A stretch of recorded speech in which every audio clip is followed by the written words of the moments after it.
আইস্তেরা তোমরা যে কাজ করিয়েছো আমি কুরবাইনের জীবনও মেনে নিতে পারবো না। তোমরা বক্স নিয়ে যাবা, একটু মাজা দিলো বা 516 সেট নিয়ে যাবা, একটা রিমিক্স বক্স নিয়ে যাবা। কি কাজ করেছো? পুড়িয়া তেনা তেনা করে ফেলে দিয়েছো। আমার এখন কত খাটনি হবে সাথে যাইয়ে কিছু করতে পারি না তোমাকে রে।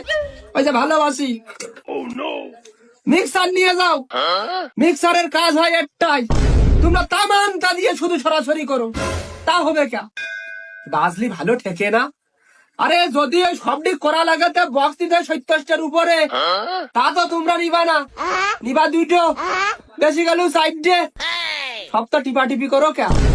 সাউন্ড রয়েছে ফুল, তারপরেও আপ ডাউন করো। সেটারও তো একটা জান আছে, এরও পিরান আছে। যেরকম আমাদের খাদ্য কি মাছ মাংস দুধ ডিম, ইগার খাদ্য কারেন্ট, ইগার খাদ্য এই যে একটা বক্স দেখতেছো এই সপ্তাহ যদি ঠিক না থাকে তাহলে চলবে? রয়েছে লুজ, দিবা লুজ, তা হবে না। রয়েছে বা বেশি, আরো দিবা বেশি, তা কি হবে? পরে কথা করছি, শাস্তি যাচ্ছে হবে তোমাদের জন্য।